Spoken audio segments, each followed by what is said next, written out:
Welcome to the LANCave, where we're living as nerds. I'm Patrick, joined by Owen. Gotta catch 'em all, gotta catch 'em all. Gotta catch 'em all, gotta catch 'em all. That's right. It's Pokemon time. I'm gonna throw that. So good. I was gonna say, where is my Pokemon? I had this, and there we go. Got some Pokemon. I had it queued up. Oh, there it is. I'm behind. Okay, I was like, why am I looking at? I was trying to find the right video. Like that's okay. Not quite. Sorry, I was. Fun technical bits. Sorry, we talk about gaming news, nerd stuff, all kinds of fun stuff. I try to get something kind of ready and to like when we switch to something. And Slay the Spire was not supposed to be on there. Pokemon was supposed to be on there. So when I hit the button, oh well. But yeah, we've been playing Pokemon. Arceus came out on Friday. So when did you get? Did you get it Saturday or Sunday? Sunday afternoon. I was supposed to get it Tuesday, then I was supposed to get it Monday, and then all of a sudden I get the camera notification. There's a package that's been left on your door. And I was like, oh, cool. Yeah, I had a similar thing. I was going to have it delivered through Amazon. Had it pre-ordered, checked the day before and realized that it was not going to get here until it said like Monday or Tuesday. So similar to what you saw. So I was an impatient American. I canceled my pre-order and I pre-ordered it at Best Buy to pick up in the store. So that's what I did. Or sorry, I didn't pre-order it. I actually just bought it the day of. Because it wasn't. You paid the full $60 though, right? Because I paid $55. I did pay the full $60, and I could have saved the $10 and played it on Saturday or Sunday, but I've had so much going on like around the house. I'm like, I got to treat myself. Been being an adult and getting like responsible things. I say that as I have a Plumbus over here and my Figment popcorn bucket, which I love so much. But I've been being like an adult and being serious. I was like, I need to treat myself. I got Pokemon. This is the best Pokemon game I've played in a long time. This might be the best Pokemon game I've ever played. I'm not. The jury's still out on it, but where it's approaching like the silver territory of like top tier, which for me is silver. I know some people just go straight to what is it? Silver, gold, emerald? Is emerald or is it sapphire? Emerald? Is emerald the? I think emerald. I mean, I'm old school. I love red. I mean, silver was like to me like the upgrade on red because you got to do what was in red and you got to do what was in silver. Yeah. So I go back. Yeah, I think the first time was it X and Y or was it black and white was the first one that I felt let down on. It was one of black those. And white, I'm gonna guess. Black, because XY was decent. Black white though, that was like we were just talking about it in one of my Discord servers. Because I made a declaration, even though it's like an opinion that literally everybody's sharing. But I was like, Pokemon's back, and they're like, when do you think it went away? And I was like, I know. I personally, when Sun and Moon hit, I was like, all right, we're going downhill. Let's Go was like it was just kind of a nostalgia trip and everything with Pikachu and Eevee. But then, I mean, does that count? Do you count it? Yeah. I mean, it's a game. I don't know. It's a game, but Sword Shield, I was literally prepared to never play like a mainline Pokemon game. Like Pokemon Snap, I still loved. And then here comes along Arceus, and you're just like, dang, dude, Pokemon is so. This game is fun. It is ugly to me. I think it does not look good at all. Some people have been arguing with me all week. I don't understand their opinions whatsoever. They were like, it looks fine. I'm like, the Pokemon looks fine. But the game does not look fine. It looks awful to me. It looks like the worst AAA game that I've ever seen, like in terms of textures, in terms of environment. It looks awful. But I don't care. I stopped caring about 2 hours in when I just started running. Like, they just like, hey, why don't you just go run around? And then I found myself running around a field. They were like, you turn it into the professor. He's like, what do you want to do? I'm like, I want to keep going. That's what I want to do. And he's like, yeah, good for you. Keep going. And I just am running around this world. I'm a 5-star in the second area. I know you can get 5-star in the first area, but I finally had to like move on a little bit. Yeah. I'm gonna I mean I've gotten into the second area, but I'm gonna spend some time actually grinding out, getting those just catching Pokemon, getting grit from releasing them, and spending time doing that. It's this one successfully hooked Whitney into playing where she likes Pokemon, but she doesn't like. It's usually the gameplay that actually is what she does not like about Pokemon.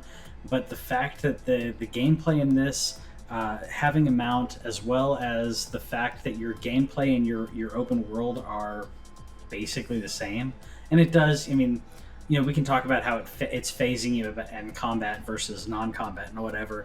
But the fact that it's immersed, she felt like she was in that world. And I agree. They spent all their time making the Pokemon look good. Like, if they had, like, 20 people as artists on the game, I don't know how many there were, but let's say there's 20. I feel like 19 of them worked on the Pokemon, and then, like, one other person was left to do, like, all the environment stuff. Because the characters look good.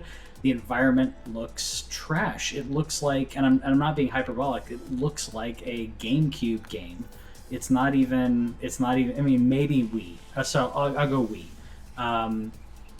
But Breath of the Wild looks better, and that game is 5 years old at this point. It's on the same system. The game should be looking better, and we know Game Freak is not. Game Freak is more of a portable game maker. So I think a lot of people are giving them kind of a pass on that. But I think that yeah, they give them a pass on like everything though. I feel like I said, the gameplay. The gameplay is great, though. The only problem that I have is every now and then I'll forget if I'm selecting a Pokemon or selecting a Pokeball, and I'll throw a Pokeball or a Pokemon. It's where that's the only gripe that I have. Other than that, I love it. In terms of the gameplay, my biggest gripe is inventory. Mm-hmm. The fact that you run out of inventory is just extremely frustrating, and you have to go buy the spots, and they get increasingly expensive. Somebody told me that the final inventory slot costs $1 million, and right now I'm at 9,000. I think is my next one. Mm-hmm. And that's my biggest, like, no matter how many spots I buy, I run out of space. Yeah. There's just too many berries that you can pick up while running around. I wish there was a berry pocket. If there was a berry, like, satchel or whatever that was just berries or something that kept those separate, I think that would solve almost all of my inventory problems. There's a lot of other mats that you can get, but I have, like, 50 berries, and I don't use them. Big, like, there's, like, it restores PP, restores whatever. You know what it, like, since they changed that in terms of as soon as you leave battle, your status effect goes away. So I never use them. I just power through, or I switch out my Pokemon and finish the fight, because EXP share is already on right there. Anyway. Yep. And then you can fast travel, which is fantastic, by the way, of just being able to fast travel back to your little base real quick, heal up, and go back about your day. Aside from that, I have the similar hang up with buttons. What I end up accidentally doing, though, is I think it's counterintuitive where you're switching back and forth between Pokemon, where if you're in a fight with a Pokemon and you switch, A is not select to like select your ball, it's to press the fight button. You have to press R to throw your ball even in a fight. And while the R makes sense when you're throwing a Pokeball with your Pokemon in it, or the Pokeball at a Pokemon while you're in the overworld, in the battle thing, I'm like, it's been A since I was 8 years old. Yep. I've literally been pressing A to do anything on any menu option. You're still because you're selecting through the menu. Yeah. It's a weird. That's a weird thing for me. There's some just random button gripes, like if you hit the minus to get into the map. Hitting minus again doesn't get you out of the map. It zooms you out. You have to hit B to get out of the map. Yeah, that's dumb. That's a little. There's just little bitty things like that it's not keeping me from enjoying the game. Even how the game looks is not keeping me from enjoying the game. I'll say how the game looks would keep me from rating it like a 10 or a 9.5 or something. I would agree. Yeah. But even with as bad as it looks, depending on how this game ends, it's got a little bit of lore. It's got a story. It's not a great story, but it's a story for Pokemon, which Pokemon's are. I love everything about this game. This is the first 2022 game I played. Obviously we're early on. The only 2 games I've played so far this year outside of Wordle is KOTOR and now this. And if this is how my year is starting off, I'm going to roll from this right into Horizon. Like, I'm having a great 2022 game so far. Yeah.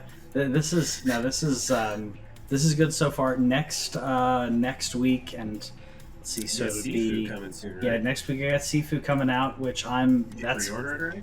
I'm about to. So if you're a PlayStation Plus member and you pre-order like the digital, then you get a discount. So I'm like, I'll just do that. I didn't even check. I didn't even check, honestly. I may look and see if there's a physical. Like, I may get this digital, and if there's a physical, like, if I like it and there's a physical, I may pick it up because this is just such a...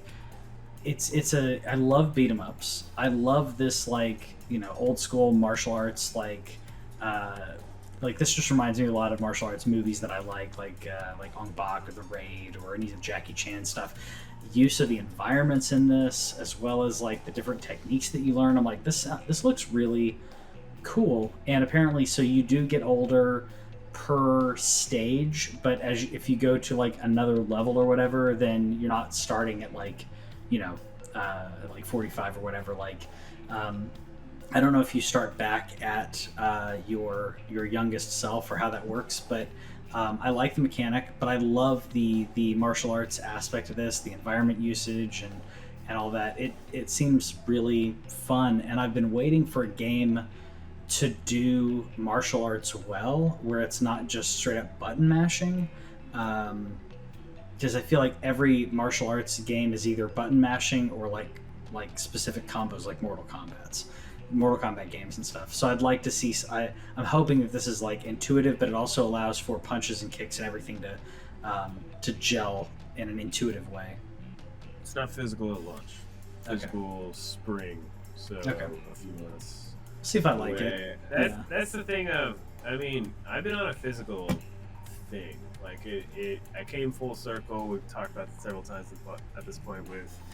I was like, I'm going all in on digital, and then all of a sudden, I'm buying Switch cards. I'm at like 30 Switch cards. Wow. I got it in. Probably there's some of it, a little bit of retail therapy involved. But I got it in my head that I want any Final Fantasy game that's physical right now. So I went through and ordered 12, 10. I just ordered 9 from Play Asia because it was at a decent price, as opposed to Amazon, where I think it was like 50 at Amazon and like 35 or something on Play Asia. So I ordered 9. I still need to get 7, 8 at some point. I went on a trek to get a 2DS XL because my left bumper on my 3DS broke. And I was planning on playing Ocarina of Time 3D in the near future. It's just kind of one of my backlog games, and like I'm not gonna play a broken thing. And then now I'm buying carts and stuff, and I still am searching for a Soul Silver cart. I'm buying things that are on Xbox back compat. So I get it. If it's a thing where you like decide that you like it, you're like, I'm gonna get this game, especially. Is it just, it's a PlayStation exclusive, isn't it? It's PlayStation exclusive. If it's any good, the disc will be worth something. Not a lot. Yeah. But. Yeah, I also like I was looking a little bit at like the behind the scenes stuff, and they did motion capture, but they were trying to get the not only the martial arts accurate, but like environment and like cultural stuff to make sure that was accurate. And of course, as someone who's not an expert, like, I appreciate that they're doing that, because that gives me a less Americanized version, or I guess this is a European company that made it, but it's less of like a watered down version. PlayStation 4, PlayStation 5, and Windows, so not Xbox, but is coming out to PC. I think it's on Epic Games Store too. Okay. But yeah, I'm hopeful on that. by the way, I didn't get the footage of it, but did you see the mods? Or I don't know if it was technically a mod, but someone did a Pokemon Arceus, but they made it a shooter. Did you see that? No. Basically, like, what's the... like, it basically looked like Turok with Pokemon. So, like, I'm pretty sure they modded... either they modded Arceus or they got some decent character models, but you're like running around with like a gun hunting Pokemon that are coming at you, which I was like, that's interesting that someone did that. I don't want to do that, but I'm hoping that because I own the card, I'm hoping that someone comes out with some mods that like actually fixes a lot of those graphical things, and I may consider like, setting that up on the PC and playing it. I've heard with some those early mods. ones that are out there. Yeah. I also know that if you don't have your version of Switch anymore. I was gonna say I've heard that you can mod the Switch and actually run Switch emulator on a like modded Switch. I have. But Well, I have my I know second some gen. streamers that are waiting for Yeah. a better copy as well. Okay. So you're saying because you can't mod the second. You can't mod the refreshed. Yeah. Yeah. And You have to have. You can't even mod all of the first gen ones. It has to come out before November of 2017. Gotcha. Well, hopefully, eventually, we'll be able to mod the ones that we have because I love my OLED, and I'd like to be able to, to have that flexibility. Especially, like I said, I bought the game. I just want to be able to mod it and do stuff with it. We actually had some pretty interesting gaming news that came out this week, though. That's kind of what we talk about here. I don't even know where to start. Do you want to start from the top? I mean, PlayStation's the big thing, but whatever else there is. Yeah, well, let's start with PlayStation. There's a couple bits on PlayStation, then we'll sweep back. We talked about Microsoft buying out companies. Well, PlayStation is buying Bungie. That's not quite as crazy as the Activision buyout, but PlayStation buying Bungie is pretty big. I also find it funny because Bungie created Halo, so Bungie was independent for a few years. Now is being acquired by PlayStation as long as nothing gets blocked. I think that this has probably been something that's been in the works for a while. I don't think this is a reaction. Some people are saying like, "Oh, that was a reaction." I'm like, it's way too quick to drop this money. I was listening to my favorite gaming lawyer guy, and he was saying in terms of like months, it's definitely not a necessary reaction to Activision by this guy. This guy is a Hogue Law. Love following this dude in terms of if you're just interested in like the law and business side of things. Love watching it. He said it because he actually is a mergers and acquisition lawyer, and that makes it even more interesting. In terms of the months, it's definitely been months, but from, for example, what he heard about the Activision deal was that one may have started as late as November of last year, so we're talking 3 months he's like, there might have been some preliminary talks, but it kind of it like ramped up in a very short amount of time. Yeah. And so we don't know that fully on this one, but it could have been sometime last year, so it could have been like around when Bethesda came official, or it could have been that Sony heard about the Activision rumbling, because even though you sign NDAs and all that stuff, there's people the business people always like know what's going on before the public does, and so messaging each other on LinkedIn. Yep. Like if Sony knows if Sony's like, oh well, if they're about to jack Call of Duty, right? Well, we're gonna need something, because that means Call of Duty is gonna be on Game Pass soon. We're gonna need something that goes on Spartacus, which is their unreleased streaming service. So it could have been kind of reactionary, but not at the same time. But it is still, it's not on the level, but it is crazy. Especially when you look at the history of Bungie. Not only did you mention that they created Halo, they used to be owned by Microsoft. Then they used to be owned by Activision, and now they're owned by PlayStation. These people have been acquired in some way or fashion 3 times. Yep. And started out as a Mac developer, making games on Mac, because wasn't Halo announced at a Mac, if I'm not mistaken? That I don't remember, but you may be right. I have a feeling that it was. They have ties to they have ties in the history, but this, like I said, like we said, Halo having its the connection to that. And Halo Infinite is great, but this is the company that created Halo. Destiny 2 is great. I played a lot of Destiny. I didn't play enough Destiny 2. It was good, but it's just so much of a time sink.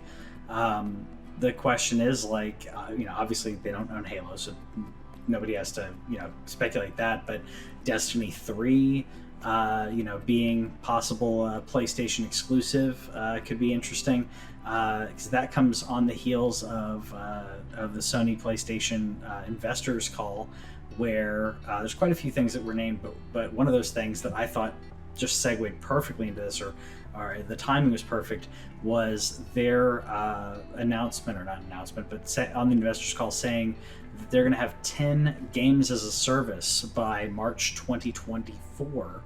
That 26. I was thinking of 4 because it's 4 years from now. So in the next 4 years, 10 games as a service, so a Destiny type game. 10 of those. Now, of course, that doesn't mean they're going to come out immediately. So we might start seeing 3 or so a year coming out later this year, or next year. But I thought that made perfect sense with Bungie, as well as some of the other plans that they have. In my guesses, I don't have 10 guesses. Mm-hmm. So SOCOM. Okay. Whatever the Naughty Dog shooter is for the Last of Us shooter, like that standalone multiplayer thing. Which we've been waiting for them to Last of Us 2. Whatever Destiny content is there, I think that rolls right into it. Whatever they come up with. Bungie's making a new IP. We know that they're making a new IP. We just don't. I don't think we know what that new IP is. I haven't seen it. Yeah, I haven't seen anything. Yeah, so those were the first things that came to mind as possibilities, and I think that those were all the major steps. I thought the other because the thing about this is not, if they're talking 10 in 4 years, not all of these are going to hit. These are not all going to be winners. There's going to be inevitable. It's just inevitable. Sure. That some of those fail, but what if 2 of them hit? What if 3 of them hit? What if 4 of them hit? If they get enough bangers, then they're good to go. And I think that Bungie is definitely, in terms of, they know how to do a live service game. I know a lot of people have been very unhappy with them recently in terms of how they've handled Destiny 2, and how they've sunset content and stuff. And I know some people are hoping that this infusion of capital means that they can unsunset content, that they don't have to worry about those server costs, or the amount of server space that they have, so they can bring that content back and not have to worry about that as they That'd be nice if you missed, if you haven't been playing in a while and you're hey, I want to go back and play it, and you're oh, I missed this stuff, I can't play again. It's the Forgotten King or whatever. That's the only one I actually know. I would say I don't think I played the first DLC. I mean, I played it, but I didn't play any of the stuff that came out. So if I wanted to go 2 back, hours of Destiny Max, so. Okay, I played a good amount of first Destiny, but Destiny 2, I played probably 7 or 8 hours in total, and did not probably over 10 hours, but I didn't play any of the DLC. So if I want to go back, I'm gonna miss it. Hopefully they get to, like you said, unsunset that. I think not all of them will be winners. Sorry, go ahead. No, I was gonna say not all of them will be winners, but also you have the possibility of cannibalizing your player base, because if you release, we're talking about Sony here, releasing games for their players, and if you have 2 head-to-head competitive games that are competitors, if you will, you don't want the players to have to choose one or the other, because while they're not going to lose money, you're going to lose player base on one or the other. So that thing that may have been a hit may not be a hit if you time the release the wrong way. in regards to, two of those coming out like maybe 3 months apart from each other. If one of them's really doing well, then people may just sleep on the next one and it just doesn't take off. So timing's going to be important on that. What was I going to say about? No. I was just thinking about the other interesting thing that came out of the news was just that Jim Ryan, CEO of PlayStation, said that they're not done. Like that there are more coming probably this year, and the speculation was already out there about like, is it Sega, is it Square, is it like, because there has to be a certain level. They can't afford like an EA. That's too much. I think EA's market cap is like $30 billion, so that would take quite a bit. But I put it on Square Enix like, or Konami. Yeah, Square's like 4, Sega's like 3. I don't know how much Konami is, but Konami would be interesting because Konami's thing is like pachinko and stuff, and so it's like, would you just be able to buy their gaming division, or would you be able to actually buy Konami outright? So they could, similar to, and obviously we're not experts, don't take our legal advice. With the with Fox and when Fox was purchased, by Disney, they sold off everything but Fox News. So all of the divisions of Fox. So in this case for Konami, they could sell off the gaming divisions, but then you have the intellectual property is really the question.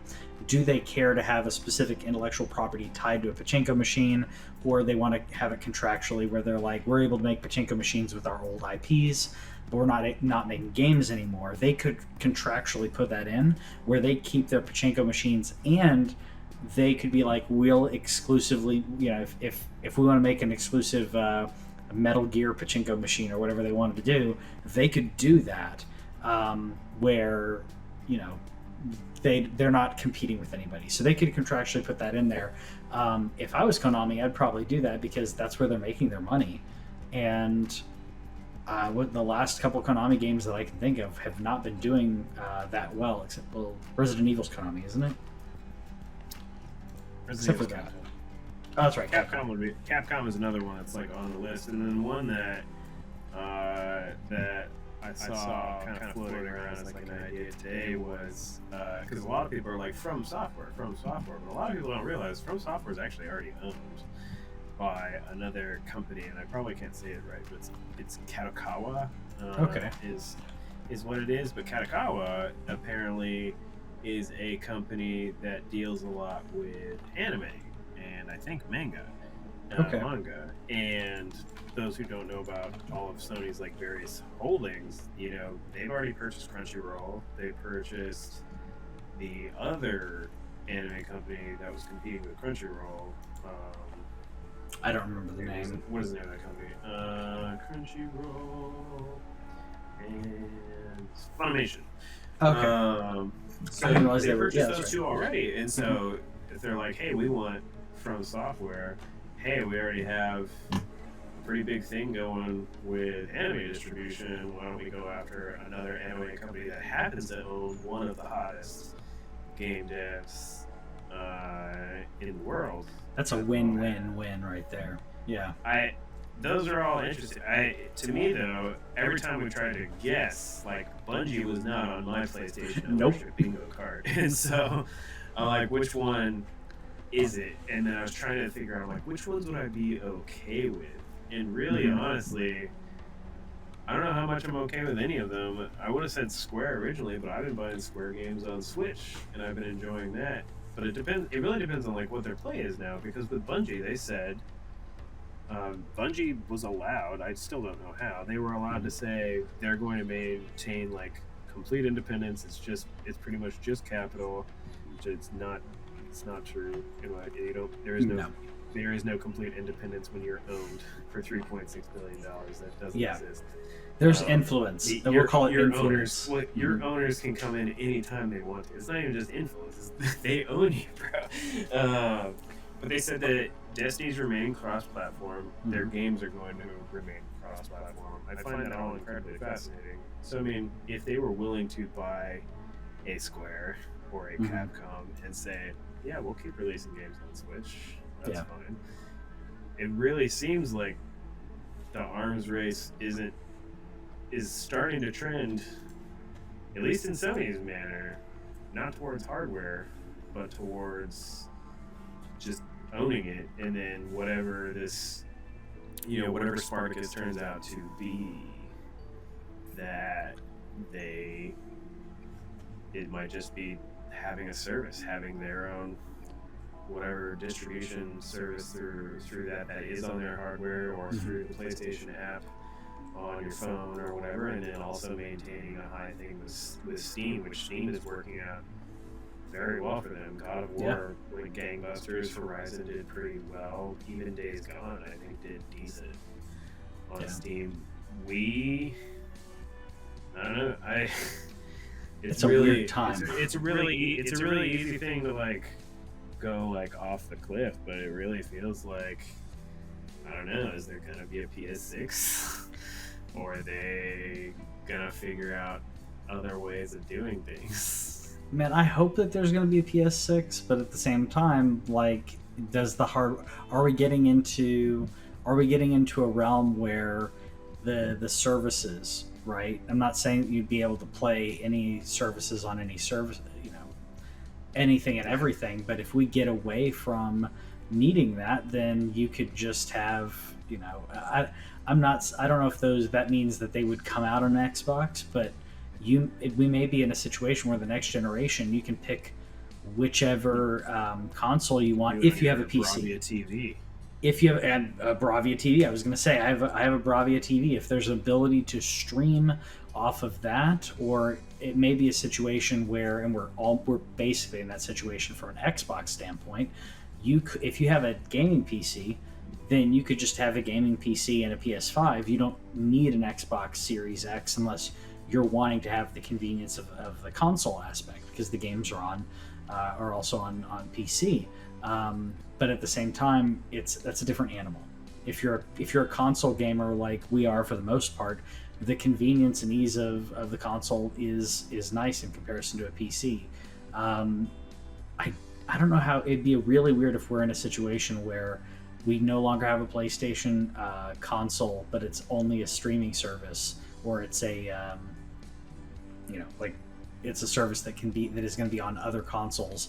If the PlayStation, like God of War on the whatever the Nintendo next gen Nintendo console is, like, it'd be a really weird time, but we could be moving towards that. But at the same time, Xbox doesn't really care about their console sales either, and the possibility of the streaming stick, whatever we want to call that, the X stick, or whatever.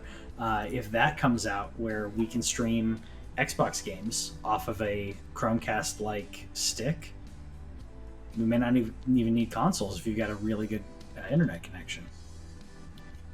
Yeah, I'm not ready to live in that world yet, but it still just is like, I don't know, it's weird.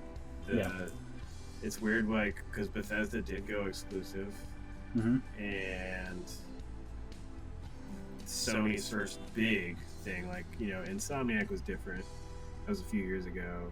Some of these other smaller acquisitions that they're doing are different, but this is a big one. This is like, again, a game that's a game public, like they technically self-publish their own game. I wouldn't really. I think they were like exaggerating on calling them a publisher or whatever. They have like one game, but it's a big game. And it's a cross-platform game. It's on PC, Xbox, and PlayStation. They're like, yeah, we're not going to pull it, and all your expansions are coming out there, all your progress, cross-play, all that good stuff, and they're claiming that anything else they make is going to be cross-platform, and that hits different than what we're seeing with Microsoft. And I don't know, it's weird. Yeah, it's weird. Yeah, I mean, with Microsoft's play is they want people on Game Pass. They want subscriptions because that gives you that money coming in constantly. They would prefer that. And then because people, even though you've subscribed and are like Game Pass, people still purchase off of that. You get people in the environment, and then they make purchases in that environment. It's what Apple's done. It's what Android it doesn't do as well, but get people in the environment. They stay in the environment, and that's where they're going to spend their money. So for Xbox, they're trying to get that stuff to be exclusive and then launch it, have it day one on Game Pass.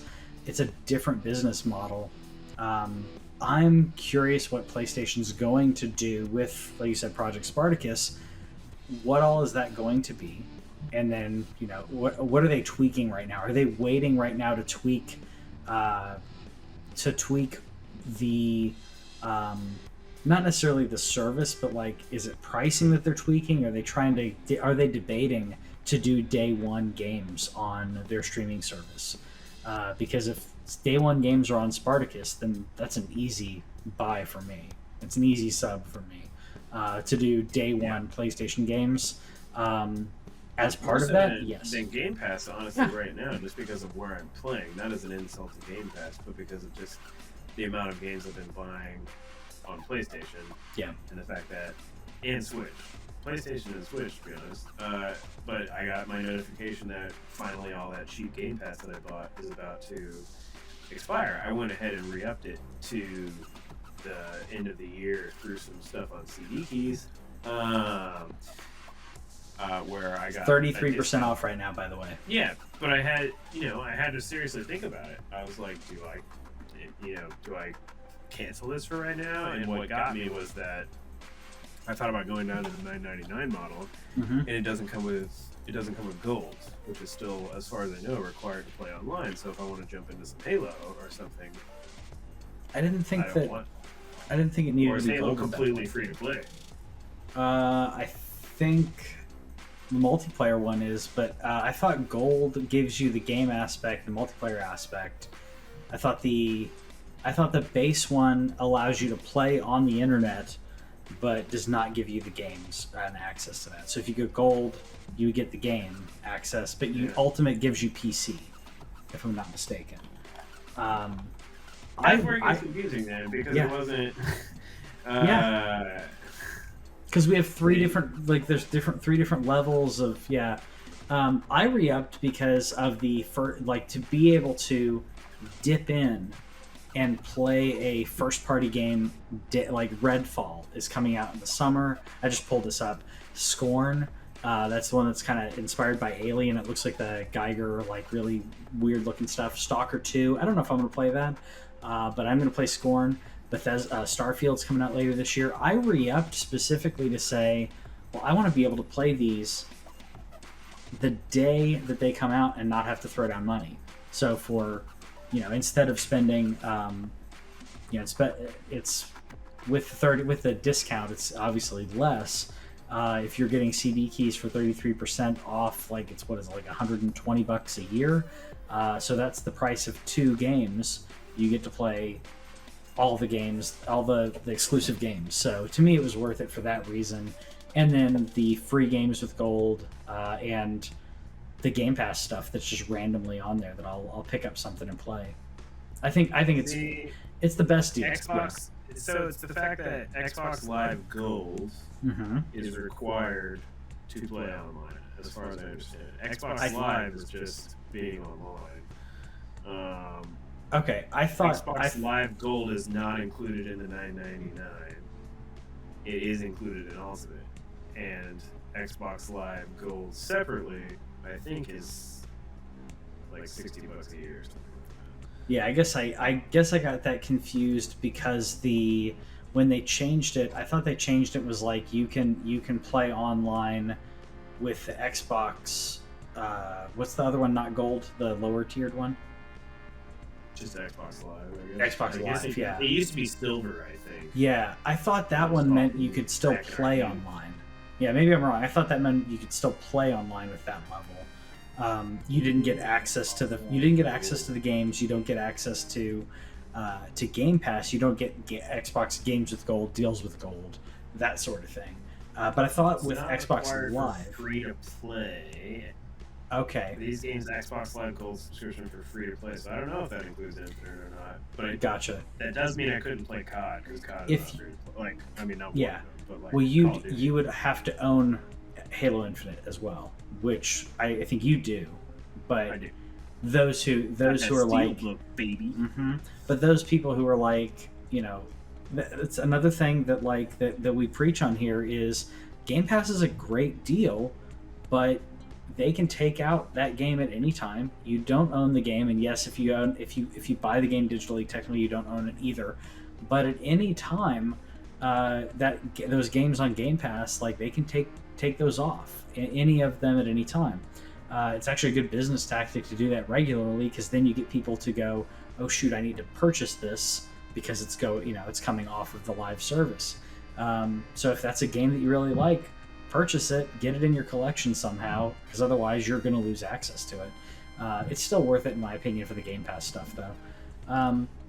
I think it probably, and again, I re-upped it to the end of the year because there's a bunch of stuff that's supposed to come out this year, and so it's literally a matter of like, since I beat the Halo Infinite campaign, I haven't turned it on. I do want to get back into Halo Infinite multiplayer. I still haven't played the SWAT mode, which I really want to play. I think that would be my absolute jam, but I got back into my handheld game. I wanted to work on a backlog game before stuff started launching. I wasn't even planning on getting Arceus until those reviews coming out.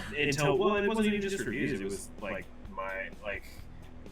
it was just all the previews, the way that they leaked it, where I was like, this just feels like Nintendo leaked it, and now people know that it's actually good, and I wasn't preparing for that. I was going to play KOTOR, and then I was going to play like Guardians of the Galaxy, and really like knock some of that money off that I've already spent, but it didn't happen. But I haven't turned my Xbox on, so I was like, how do I keep paying Xbox? I run into a similar thing, I don't know about you, but with Netflix and Hulu, like I purposely went in a couple weeks ago. You may have seen it on my Facebook. I watched like 4 things on Netflix. I watched a couple comedy specials. I watched a series. I watched Don't Look Up, that movie with Leo. Yep. Just because I realized I'm paying for this service. How often am I opening Netflix right now? Because I've been rewatching The Office, which I own. I don't need it on Peacock because I own the series. Yep. Because that's just what I do, and I've been watching stuff on Disney Plus, like Boba Fett and Encanto and stuff. I know I'm getting my Disney Plus money. I'm getting my HBO money. That Netflix money. So yeah, Amazon you're already gonna have, because Amazon is kind of one of those washes where Miss Maisel does come back, I think this month, and heck yeah, if you have not watched Marvel's Miss Maisel, dude, I love that show. Yeah, I didn't realize it was coming out this month. I thought it was later this year. When is season 4? Yeah, it's either this month or March. It's very soon. It's imminent. February 18th. Yeah, that is 2.5 weeks. Wow. That will get me back onto Amazon, and when they come out with Invincible season 2, that'll get me back on Amazon. But Amazon, we have the Amazon credit card, so we have that membership. We get that 5% back. Like that one's not going away. So I call that one a wash. That's a wash anyway. But Hulu's one where I get that through the Disney Plus thing, but I never use my ESPN Plus. I have that, and I should really go reevaluate. This was a really long explanation to say Game Pass is awesome, but if I'm not using it, well, should I pay for it? Yep. No, I'm actually like, I want to cancel Hulu, but Whitney loves 90 Day Fiance, and like any of the newer stuff on that, and I get hooked on like sucked into the drama. Dude, I was on Below Deck Med, man. Below Deck Med on Bravo, dude. I haven't seen that. I'm about it. Yeah, I'll have to check that out. I don't care. Yeah, everybody's got those shows where you're like, I should not watch this absolute trash. It's trash, but like Hulu, I guess Hulu isn't the one who's doing it. It's what is it, TLC that does 90 Day. Like if it's a newer show, you have to have Hulu Live to watch the newer episodes. So we have like the second highest whatever subscription to it. I don't watch live TV, but I can't watch the episodes that I want to watch unless I have that higher subscription. And I want to cancel it or roll it back, but it's not going to happen. Netflix, at least you're using it. That's the whole thing. I'm using it. There is something there that you're using it for. Yeah. And I don't know if you run into the same thing that I do with Netflix. Like I just go on bits where I'm just not watching it for like. There's Yeah. one thing where I can honestly say I didn't open it for probably a month. I'm That's considering just like $16 that I said though. Yeah, I'm considering. I mean, I don't watch it very much. I'm considering like canceling because I can always like always resubscribe. So I'm considering canceling for that reason because I don't. The last couple times I've turned on Netflix, I've turned it on, like toggled through a couple things, and then I exited out and found something and went onto a different streaming platform. But yeah, either way, just PSA, I guess. Watch those subscriptions though, because you'll forget and they'll just keep charging you. So yeah. Be wise on that. We talked about a lot of Sony, and a game I'd like to see on Sony that we didn't get to see was 1313, and we got some recent 1313 footage, or I should say recently leaked released footage from 1313, specifically Boba Fett stuff. It's never coming out. It's at this point it's never coming out, so I don't know, it's not really a leak. We're not going to go into any Boba Fett or Mandalorian spoilers or anything on here, but I will say there's a few things in this, not right here, but there are a few things that that showed up in Mandalorian and showed up in Book of Boba Fett in different ways, as you probably have caught if you've watched this footage, which I found interesting. That it seems like we're not going to get the game, but some of the concepts are being used, by Filoni and team. So I don't know if I mean I'm assuming they had access to like all of the this footage as well as much more stuff that Filoni and Favreau and team had to work with, because some of this stuff conveniently showed up in Book of Boba Fett and Mandalorian. The thing that's actually, honestly, the thing that was the sickest thing to me was how you become Boba Fett in the game. That's the part where I was like, somebody was willing to go. Did you read that? No. So there was the original trailer that came out at like E3 where that demo, everybody was like awesome. But what was going to happen was that there was a protagonist for the game. Boba Fett kills that protagonist. The protagonist, and then you play as Boba Fett. Okay, so what you're saying that's is the sickest thing I've ever heard. So what you're saying is spoilers for a game that's come out for a couple years. What you're saying is that you're playing as a character. It's a bait and switch where you're going to play as a character that you didn't expect to play as, but in a good way, i.e., Abby in Last of Us 2, where people didn't expect to play as her. But in this case, one that everyone would have liked. Yeah.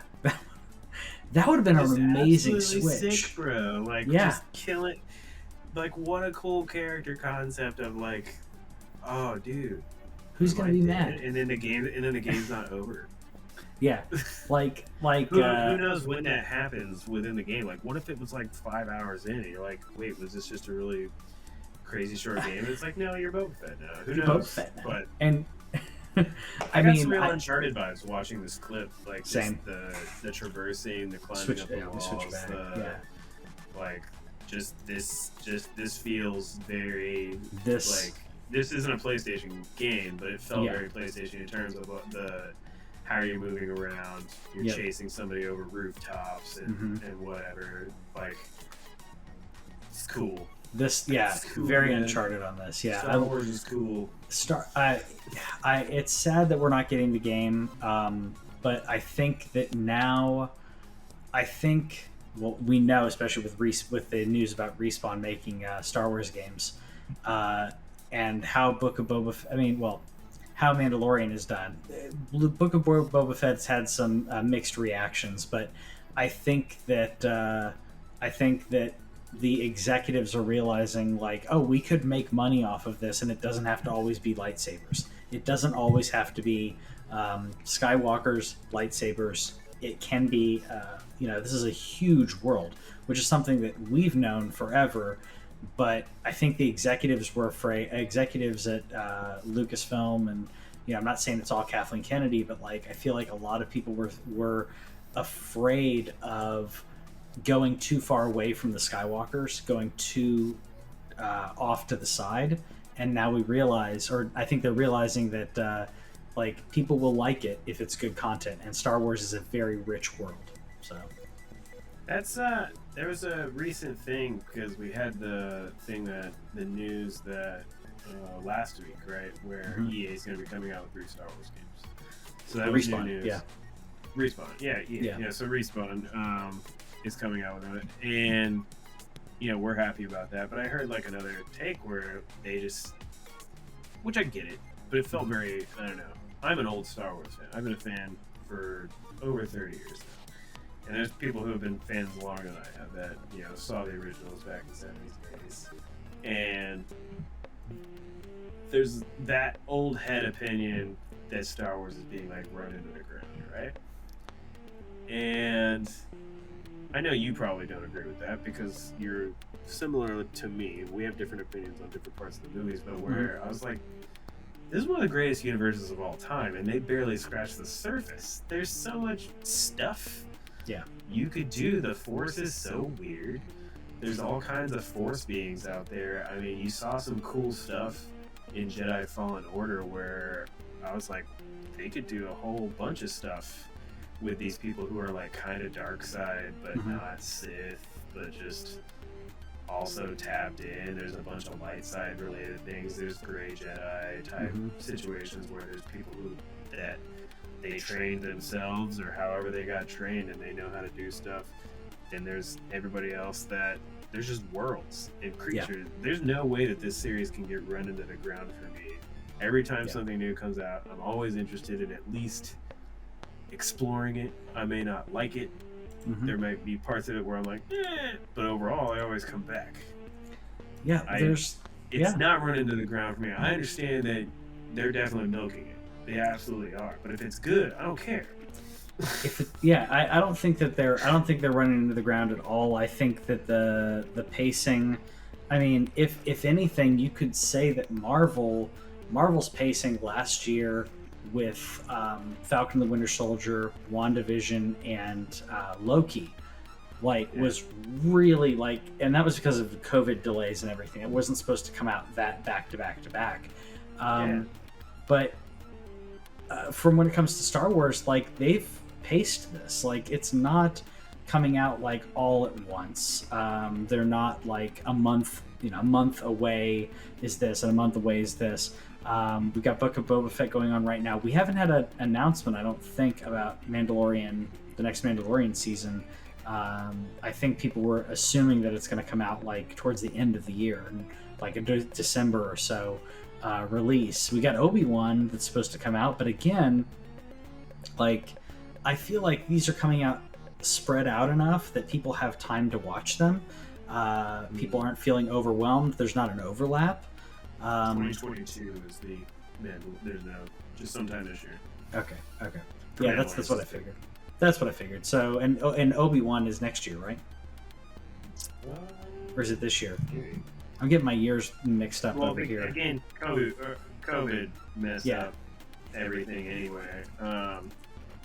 It says 2022 also. Okay, so there's a chance. No blanket thing, but I get again where honestly watching Boba Fett, and I haven't watched today's episode, so no spoilers for this week. Patrick hasn't watched it either, I don't think. I've been pretty meh on the series. The best episode was last week's episode, which I won't talk about at all because it would instantly be spoilery, but there's a reason it was the best episode. There's an absolutely large reason why it was the best episode of this little mini series. Because it was directed by Bryce Dallas Howard. No, that is huge though. She's great. There's another reason. Awesome.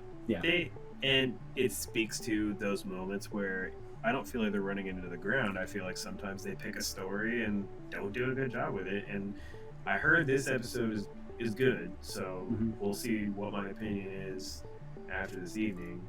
But there are moments where they're not going to win. Honestly, when Mandalorian started season 1, halfway through season 1, I was like, what is going on? And then they turned on the jets, and then season 2 was dope. Season 2 was great. But season 1, I was like, ugh, And it's just at times. And so there's definitely times where I get frustrated, but there's never ever been a single moment where if something got like announced, like my initial reaction is never like, man, I don't want more Star Wars. That's never my bag. I will always be like, yeah, what's new? I can't wait. More Star Wars. Try it. Yeah. Like, I agree because of the pacing. Okay, so if we have Obi-Wan coming out and we have Mandalorian coming out, my guess is what Obi-Wan's summer, Mando season 3 is, is say November or so. They're paced out enough that I don't feel like it's milking it. I mean, Marvel's has been putting out way more movies per year, and to me, I mean, maybe we could talk about, okay, those are coming out kind of quick, but even then there's enough variety that I'm not complaining. Well, I'll complain about Eternals, but that's a different story. Well, yeah, even if I don't even know, let's see. So, all right, so we had Spider-Man at the end of December. Thor is in. Why is this out of order? That's annoying. All right, Doctor Strange is in May. In May. Thor is in July. Black Panther's in November. Yep. And then I don't know. We don't what count TV Morbius. shows and I don't know what TV shows. Oh, here we go. Miss Marvel, summer. Moon Knight. Again, why is this out of order? Moon Knight is in March. March. Yeah. She-Hulk is sometime. What If Season 2 is sometime. The Guardians Holiday Special. That's fun. Secret Invasion, also kind of cool. So that's. I heard that got delayed. What? Secret Invasion was delayed. Okay. So 1, 2, 3, 4, 5, 6, 7, 8 different pieces of content in 2022 for the MCU. Star Wars has. We'll count that this one started in December, but we'll say that it's still ongoing. I'm counting it, yeah. 2022. So 1, Obi-Wan, and then Mandalorian. So that's 3. Yep. So come on. We're good. It's okay. We're good. I get that they're milking. They're gonna make it. They paid $4 billion for it. I would want to make a bunch of money off too. Yeah. I am still curious what they're going to do in regards to the movies and what track that's going to be on. This is continuing to keep the interest in Star Wars, and I'm happy about that. New Star Wars games coming out. Happy about that. So more Star Wars. We're happy. I think we could talk Star Wars for weeks, and we probably will. Let us know what you thought about that. Are you sad about 1313? Of course, you're sad about 1313 not coming out. Let us know in the comments what you thought about the new footage. What do you think about Boba Fett? Don't spoil it. What do you think about the new season, that Book of Boba Fett? And are you excited about Obi-Wan? All those answers are yes. So comment that kind of stuff, and we'll see you guys next time. Bye.